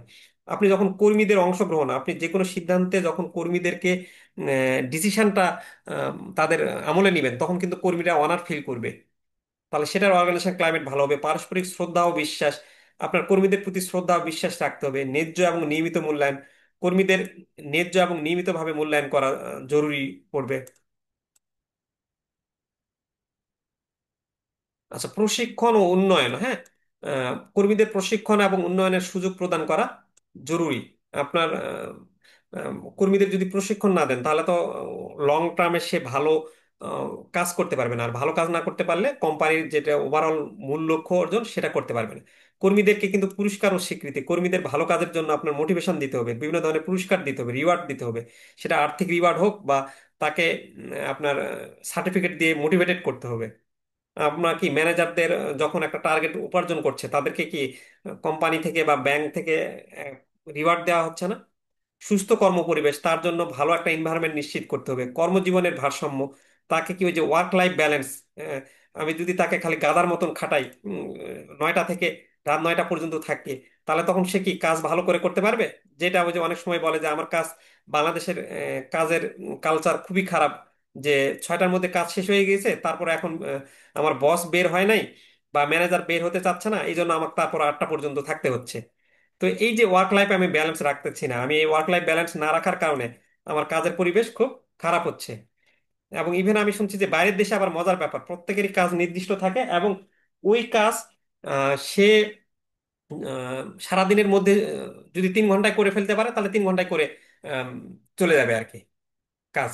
এবং কিছু কিছু দেশে নাকি এরকমও আছে যে 10টা মানে আপনার 10টায় আসতে হবে এমন না, আপনি যদি 11টাও আসেন, এসে আপনার ওই টাইমের মধ্যে কাজ করে দিলেই হলো আর কি। আচ্ছা, নেতৃত্বের ভূমিকা আপনার দেখতে হবে। আর বিশেষ করে এই কি বলে আইটি রিলেটেড কোম্পানিগুলোতে, যেমন গুগল বলেন বা ফেসবুক বলেন বা বড় বড় কোম্পানিগুলোতে, এগুলোতে মানে ওয়ার্ক লাইফ ব্যালেন্স বা ফ্লেক্সিবিলিটি আরো বেশি। ওরা ইভেন আপনার এরকমও করে যে আপনি আপনার মতন পোশাক পরে আসবেন। যেমন আমাদের ব্যাংক মানে কি একেবারে স্যুট টাই পরে চলে যেতে হবে, এরকম একটা ব্যাপার। আর বাইরের দেশে ওরা যখন ওই যে মানে আইটি সেক্টরগুলোতে কাজের ক্ষেত্রে মানে ওরা এমন ফ্লেক্সিবল রাখছে যে আপনি আহ, চাইলে 4-5 ঘন্টা পর ওখানে গিয়ে খেলতেছেন, ওদের ওইরকম পরিবেশ আছে, বা একটু হাঁটা চলাফেরা করে আসতেছেন, বা একটু আধা ঘন্টার জন্য ন্যাপ নিচ্ছেন, এরকমও এনভায়রনমেন্ট ওদের আছে। তো ওইটাকে ওরা মানে টেকনোলজি সেক্টরটাতে তো আপনার ইনোভেশন লাগবে অনেক, ওই ইনোভেশন নিয়ে আসার জন্য এত কন্ট্রোল করে না আর কি, পোশাক বলেন বা যাই বলেন।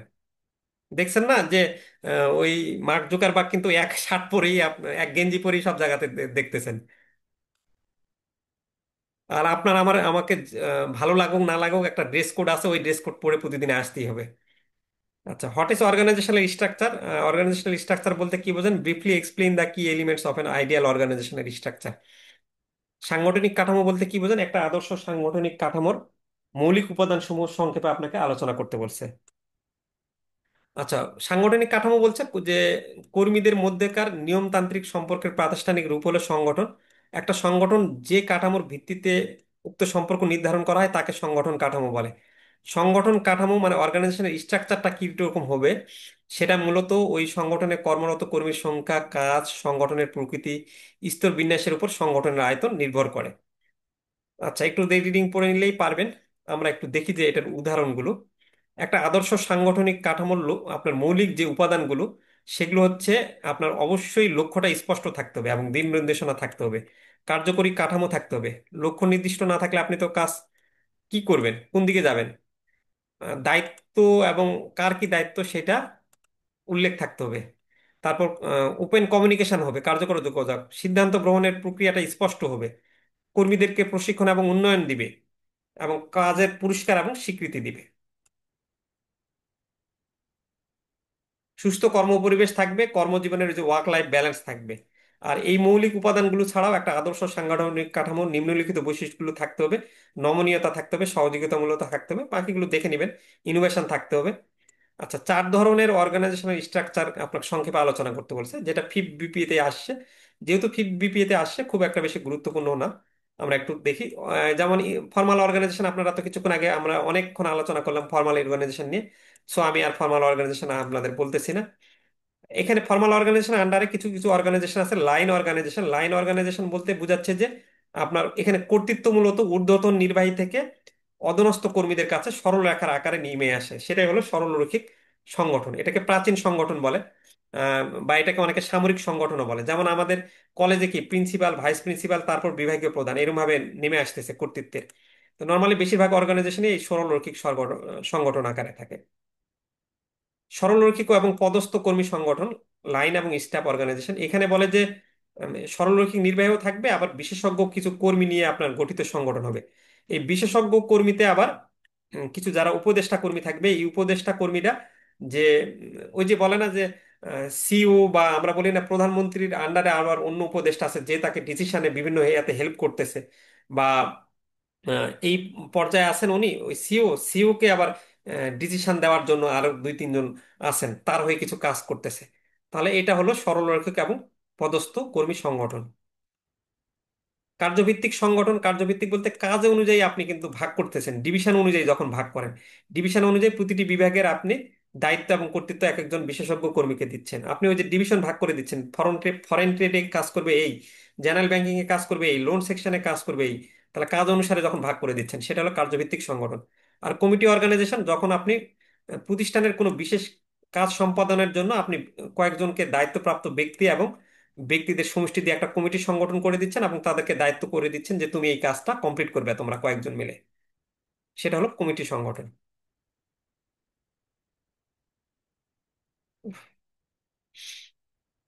ম্যাট্রিক্স সংগঠন হলো মিশ্র সংগঠন, যেখানে মেইনলি কার্যভিত্তিক এবং দ্রব্যভিত্তিক বিভাগীয়করণের সমন্বয়ে, মানে কার্যভিত্তিকও থাকবে দ্রব্যভিত্তিকও থাকবে, সেটাকে আমরা বলতেছি ম্যাট্রিক্স অর্গানাইজেশন। অনানুষ্ঠানিক অর্গানাইজেশন, ইনফর্মাল অর্গানাইজেশন আমরা তো পড়লাম, আমি এটা আর বলছি না।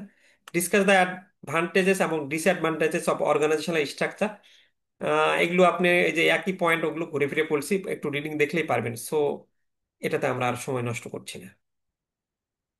আচ্ছা, আমরা মেইনলি আমাদের বইগুলোতে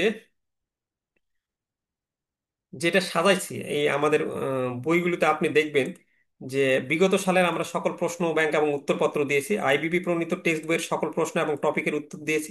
কারণ আপনারা জানেন যে আইবিবি টেক্সট বইয়ের প্রশ্নের উত্তর থেকে হুবহু পরীক্ষায় প্রশ্ন আসে। অপ্রাসঙ্গিক প্রশ্ন বাদ দিয়েছি আমরা, কারণ 96তম থেকে নতুন সিলেবাসটা শুরু হয়েছে, 96 এর আগের প্রশ্ন কিন্তু আপনার পড়ার দরকার নেই, সহজ সরল এবং সাবলীল উত্তর দিয়েছি। অনেকেই বলেন যে স্যার আপনার এই ছোট গাইডটা বা 60 পেজের বই পড়লেই কি আমার হয়ে যাবে? যেহেতু আমরা আইবিবি প্রণীত নতুন সিলেবাস এবং মূল বই এবং বিগত বছরের প্রশ্নের আলোকে করতেছি, তাই জন্য আমাদের হ্যান্ড নোটের যে প্রশ্নগুলো ধরছি ইনশাল্লাহ এগুলোই যথেষ্ট, আর কোনো গাইড বই কেনার দরকার পড়বে না। আরেকটা বিষয় যে আমরা গুরুত্ব অনুযায়ী স্টার চিহ্ন দিয়ে প্রশ্নগুলো মানে সাজাইছি এবার, সাজেশন আকারে কেউ প্রথমে আপনার কোনো বই, মেটা মেন্টর কিন্তু আপনার বই শুধু বিক্রি করে দিবে, কিন্তু সে কিন্তু কখনোই সাজেশন দিবে না। প্রতিটি অধ্যায়ের শুরুতেই বেশি এবং কম গুরুত্বপূর্ণ টপিকস কিন্তু আমরা উল্লেখ করে দিয়েছি, এবং আপনাদের প্রথমেই দেখালাম যে অধ্যায় ভিত্তিক ফাইনাল শর্ট সাজেশন দিয়েছি। সো এই আলোকে আপনি বাজারের আর কোনো বই পাবেন না, একজন ব্যাংকারের ব্যস্ত লাইফে আপনার এরকম ধরনেরই নোট দরকার। তো এবার আসেন যে সাংগঠনিক কাঠামোর মূলনীতিটা কি, describe the principles of an organisational structure. তো আমরা একটা অর্গানাইজেশনাল স্ট্রাকচার করতে গেলে বিভিন্ন নীতিমালা মেনে চলতে হয়। তো সেই নীতিমালাগুলো কি কি, একটু কয়েকটা নীতিমালা আমরা বলি। যেমন হলো লক্ষ্যের নীতি। লক্ষ্যের নীতি বলতে আপনার ব্যবসা প্রতিষ্ঠান মূল লক্ষ্যটা কি, সেই লক্ষ্য অনুসারে আপনার সংগঠনটা গড়ে উঠবে। এখানে কর্তৃত্ব এবং দায়িত্বের সমতার নীতি। এখানে কর্তৃত্ব এবং দায়িত্বের সমতার নীতি, কর্তৃত্ব মানে কি, যে আপনার আদেশ দেওয়ার ক্ষমতা যার মধ্যে আছে সে হলো কর্তৃত্ব। তাহলে এরকম আপনি যাকে মানে কি বলে আপনার আদেশ দেওয়ার ক্ষমতা দিবেন সেটার সাথে, আর দায়িত্বটা হচ্ছে কি, যে কোনো কাজ সন্তোষজনকভাবে সম্পন্ন করার যে এটা বাধ্যবাধকতা সেইটা। তো এই কর্তৃত্ব এবং দায়িত্বের মধ্যে যেন ব্যালেন্স থাকে, ব্যালেন্স না থাকলে সমস্যা হবে। জোড়াময় শিকলের নীতি, এই নীতি অনুযায়ী ব্যবস্থাপনার ওই যে শীর্ষ স্তর থেকে নিম্ন স্তর পর্যন্ত, মানে ওই যে সরলরৈখিক যে অর্গানাইজেশনটার মতন বললাম, যে শীর্ষ স্তর থেকে নিম্ন স্তর পর্যন্ত কর্তৃত্ব আসবে, সেটাই হলো আমাদের প্রিন্সিপালস অফ স্কেলার চেইন। শ্রম বিভাজনের নীতি, মানে ওই কাজগুলোকে আপনার কিন্তু ওই যে বিভাগ করে করে যখন ভাগ করবে, সেটা হলো শ্রম বিভাজনের নীতি আর কি। ওই যে loan section, GB section, foreign trade section এরকম বলতেছে, সেইটা হচ্ছে শ্রম বিভাজনের নীতি। বিশেষায়নের নীতি বলতে বোঝাচ্ছে যে নির্দিষ্ট কোনো বিষয়ে জ্ঞান বা দক্ষতা অর্জন করাকে বিশেষায়ন বলে। কর্মীদের দক্ষতা, যোগ্যতা এবং মেধা এবং অভিজ্ঞতার আলোকে যদি কেউ এই দিকে স্পেশালিটি হয়, তাহলে তখন আমরা সেই দিকে করবো আর কি।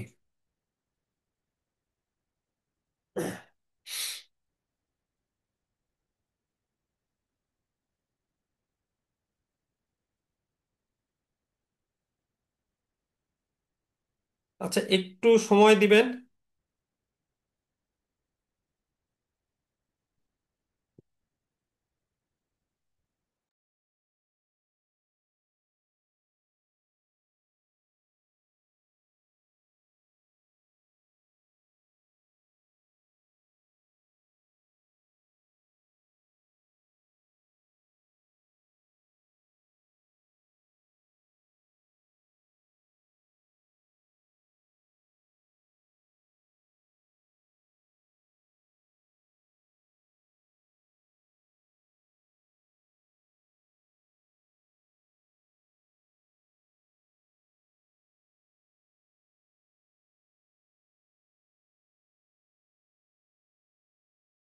ও, কথা শুনতে পাচ্ছেন? জি। আচ্ছা, ওকে জি ওকে। জি, এখন পাচ্ছি। আচ্ছা, ওকে। অনেকক্ষণ ধরে পাচ্ছিলাম না। ওই যে কারেন্ট চলে গেছিল তো এই জন্য আমি আবার এখনো নাই, আমার মোবাইল দিয়ে কানেক্ট করছি। আচ্ছা, আহ, এবার আসেন যে সরলতা এবং স্পষ্টতার নীতি। এখানে বলছে যে সংগঠন কাঠামো এমন হওয়া উচিত যেটা মেনলি সহজ সরল এবং সবার কাজে খুব সহজে বোধগম্য হয়। আপনি এমন কাঠামো একটু তৈরি করুন সকলে শেয়ারটা দিন। সকলের জন্য জটিল সেইরকম যেন আপনি কাঠামোটা না করেন আর কি বলছে।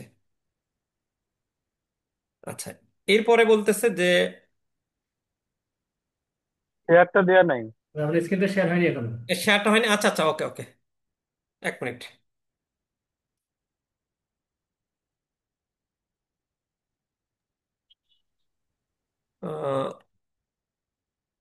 শেয়ার শেয়ার শেয়ার, এবার হয়েছে মনে হয়। এবার কি স্ক্রিন শেয়ার হয়েছে? জি হ্যাঁ, জি। এখন এবার হচ্ছে। আচ্ছা, ওকে ওকে। হ্যাঁ হ্যাঁ, দেখা যাচ্ছে। আচ্ছা, ওকে।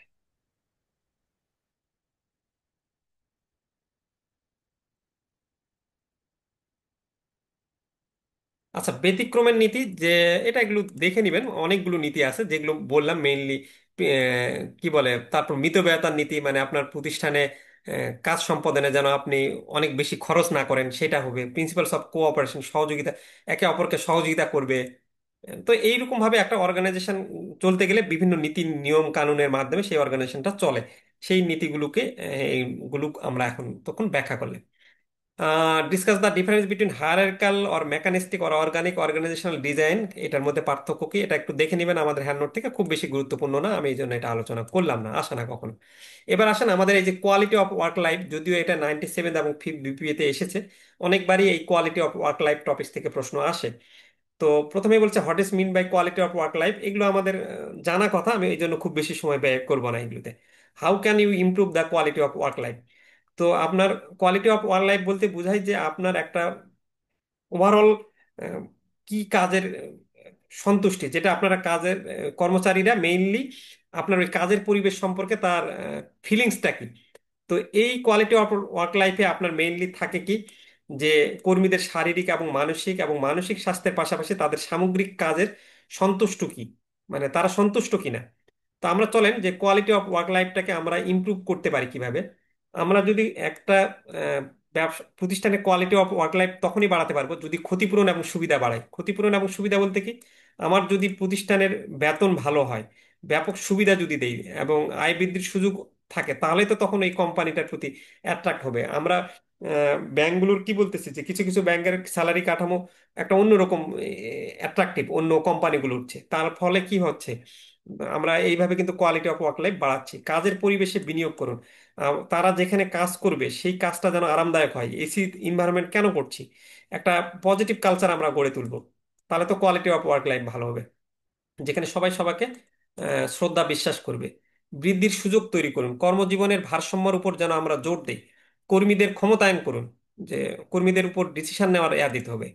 অবদানগুলোকে স্বীকৃতি দেওয়া এবং পুরস্কার করা, কর্মচারীদের প্রচেষ্টা এবং কৃতিত্বগুলোকে স্বীকার করা, প্রশংসা করা, তারপর তাদের ফিডব্যাক নেওয়া। এভাবে তো আমরা একটা ভালো কোয়ালিটি অফ ওয়ার্ক লাইফ তৈরি করতে পারি। তারপর একটা বলছে যে ন্যায্য পুরস্কার ব্যবস্থা কিভাবে প্রতিষ্ঠানে কর্মজীবনের গুণগত অবস্থা উন্নত করে। এটা 96 বিপিএতে এসেছিল। বা একটা আর্থিক প্রতিষ্ঠানে কর্মজীবনের মানের মূল নিয়ামক সমূহ চিহ্নিত করুন।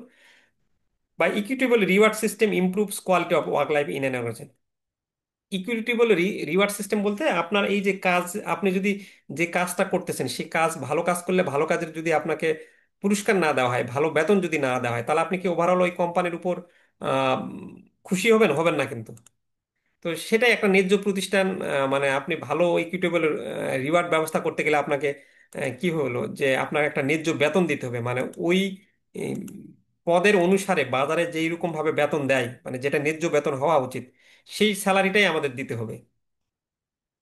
কার্যক্ষমতা ভিত্তিক পুরস্কার, ওই যে মানে আপনার কাজের উপর নির্ভর করে আমাকে কি বোনাস দিতে হবে, কমিশন দিতে হবে, পদোন্নতি প্রমোশন দিতে হবে, তাহলে তো কর্মীরা কাজ করতে আগ্রহী হবে। স্বীকৃতি, তাদের কাজের স্বীকৃতি দিতে হবে।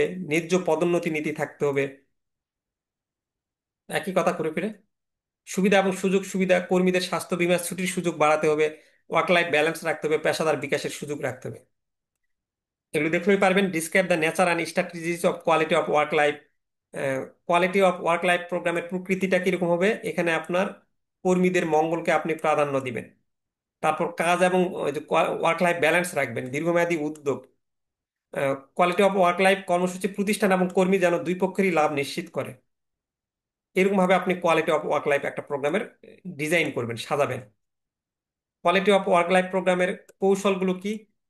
কাজে অর্থবোধ আনা, কর্মীদের যোগ্যতার সাথে মানানসই এবং গুরুত্বপূর্ণ দায়িত্ব দেওয়া, যার যেরকম। এগুলো একই কথা ঘুরে ফিরে বলতেছে, আপনারা একটু রিডিং দেখে নিন। নিরাপদ কর্মপরিবেশ, ন্যায্য বেতন সুবিধা থাকতে হবে, কর্মীদের মতামত নেবেন। Quality of work life programme বাস্তবায়নের সীমাবদ্ধতাগুলো কি, লিমিটেশনগুলো কি, বাংলাদেশের ব্যাংকগুলোতে কর্মজীবনের মান কর্মসূচি বাস্তবায়নে আপনার প্রবলেমগুলো কি কি। আচ্ছা, প্রবলেম হচ্ছে হলো শীর্ষ ব্যবস্থাপনার অভাব। যদি আপনার উপর পর্যায়ে আপনার ভালো এনভায়রনমেন্ট না দিতে চায়, ভালো স্যালারি না দিতে চায়, তাহলে তো আপনার যতই বলেন না কেন হবে না। পরিবর্তনের ভয়, অনেক সময় কর্মী বা ম্যানেজার নতুন পদ্ধতি মেনে নিতে চায় না। আর এই যে আপনি যাই বলেন, ভালো একটা কোয়ালিটি অফ ওয়ার্ক লাইফ দিতে গেলে আপনার কিন্তু টাকা খরচ করা লাগবে। এখন টাকা খরচ করার জন্য আপনার বাজেট প্রয়োজন, যেটা সব প্রতিষ্ঠান কিন্তু চাইলেও একটা ভালো কোজি এনভায়রনমেন্ট, ভালো কম্পিটিটিভ বেতন দিতে পারে না তখন।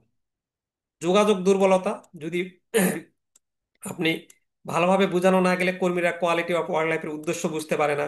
প্রশিক্ষণের অভাব যদি থাকে, অল্প সময়ে যদি ফল পেতে চান, এগুলো হচ্ছে হলো আপনার বিভিন্ন কোয়ালিটি অফ ওয়ার্ক লাইফ আপনি যখন বাস্তবায়ন করতে যাবেন তার সমস্যা।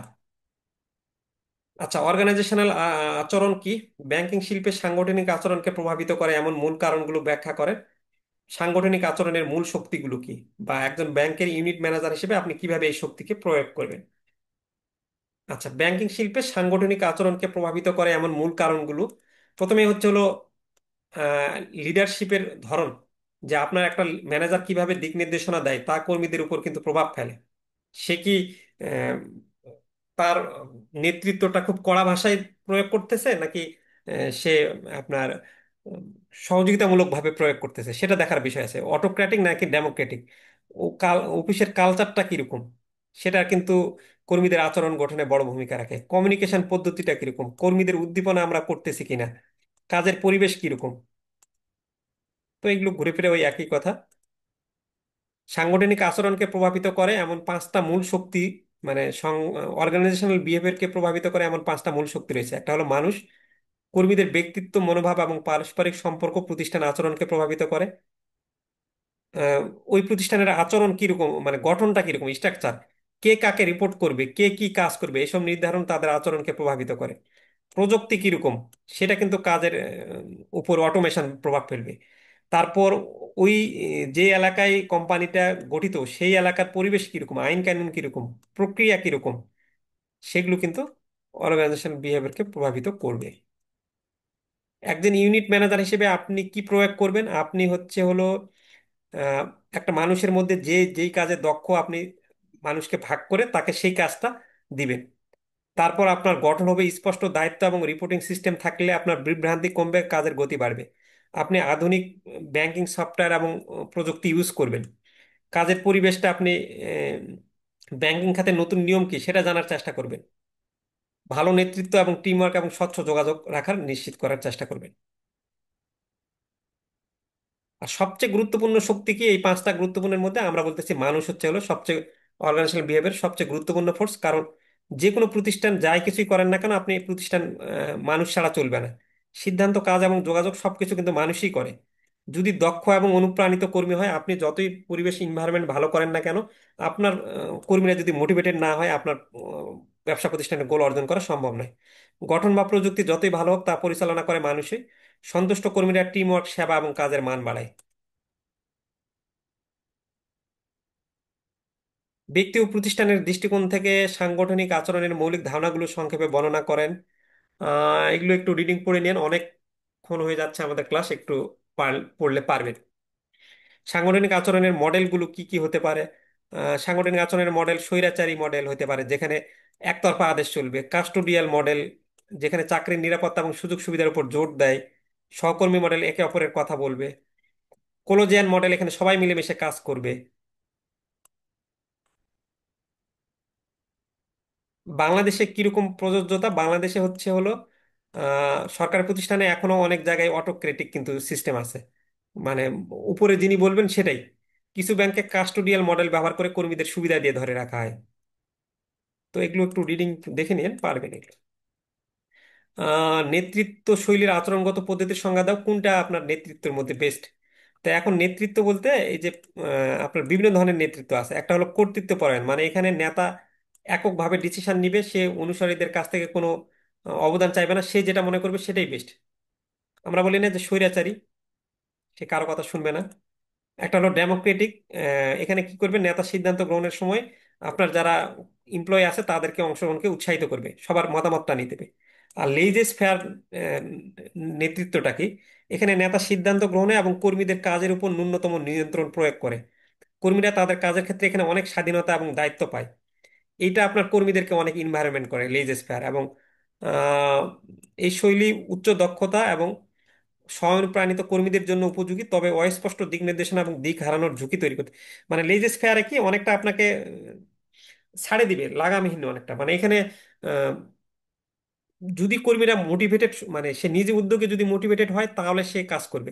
তো আপনি তো খুব কমই আছে এরকম কর্মী যে নিজ উদ্যোগে মোটিভেটেড হবে, আপনাকে তো সবসময় তাকে দিক নির্দেশনা দিয়ে রাখতে হবে। কোন শৈলীটি সেরা? বলতেছে যে বাংলাদেশের প্রেক্ষাপটে আপনার এই তিন ধরনের নেতৃত্ব আছে, আমি কোন ধরনের নেতৃত্বটা নিব। তো বলতেছে যে নেতৃত্ব আপনি কর্মীদের দক্ষতা এবং অভিজ্ঞতা, অভিজ্ঞ কর্মীদের লেজেস ফেয়ার নেতৃত্বের অধীনে ভালো কাজ করার সম্ভাবনা বেশি। অভিজ্ঞ, যে ধরেন একজন ম্যানেজার বা বড় পর্যায়ে, তাকে কিন্তু ম্যানেজারকে একটা উপর থেকে ইয়া করছে, কিন্তু সে কিন্তু নিজেই মানে অনেক দায়িত্ববান। সে কিন্তু নিজেই আহ, মানে নিজের কাজটা মনে করে কিন্তু সেই কাজটা করবে। আর জটিল এবং দ্রুত পরিবর্তনশীল পরিবেশে গণতান্ত্রিক বা লেইজেস ফেয়ার নেতৃত্ব আরো কার্যকর হবে। এটা মানে পরিবেশের উপর নির্ভর করবে যে আপনি কোন স্টাইলটা আপনি গ্রহণ করবেন। আবার যদি নতুন কোনো কর্মচারী হয় তাকে আপনার সবসময় উচ্চ নির্দেশনা এবং কম সহায়ক হবে। যারা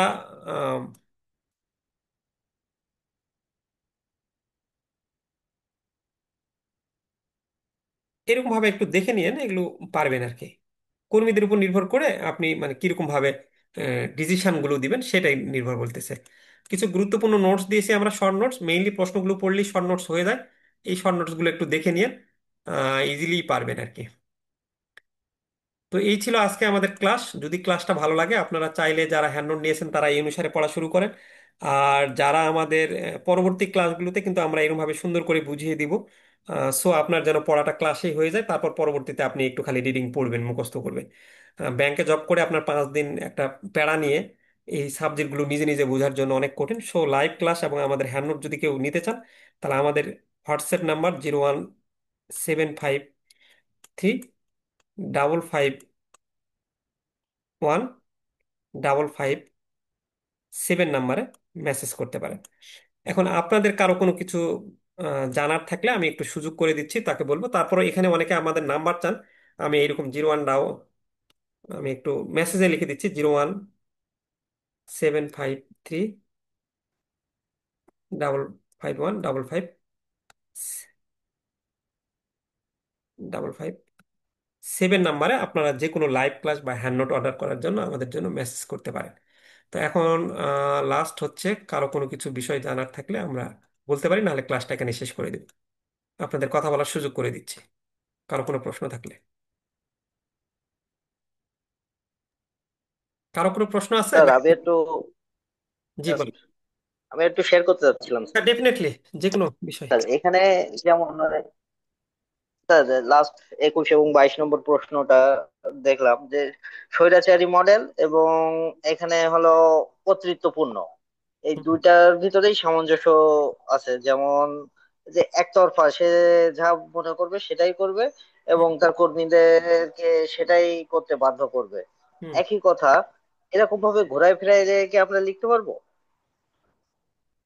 উম, ওখানে স্বৈরাচারী, ও মানে ওই একই কথা একটু মানে প্রশ্নটাতে মানে ওই দুইটা মানে একটাতে স্বৈরাচারী বলছে আর আরেকটা হলো মানে কর্তৃত্ব পরায়ণ বা নেতৃত্ব পরায়ণ বলছে, তাই না? একই প্রশ্নের মধ্যে ওই পয়েন্টটা ওইরকম জি জি মানে জি জি জি স্বৈরাচারী বা ওটা না দেওয়াই ভালো। সেখানে আপনি হয়তো বা স্বৈরাচারী, তারপর গণতান্ত্রিক দিলেন, তারপর লেজিসলেটিভ দিলেন। আচ্ছা আচ্ছা। হুম, এটাই আর কি। আচ্ছা আচ্ছা এই তো আর কি। আর যখন আচ্ছা অনেকগুলো আচ্ছা, পড়ে জি ফেলবেন স্যার। আপনি এখান থেকে আর ক্রিয়েটিভ প্রশ্ন আসলেও আপনি কিন্তু বানাই লিখতে পারবেন এতগুলো পয়েন্ট যখন পড়ে ফেলবেন। তখন একটা পয়েন্ট আপনি আরেকটা পয়েন্টে জি নিয়ে যাবেন, স্যার, অনেকগুলো যেহেতু প্রশ্ন বুঝলাম। এরকম হয়। হুম।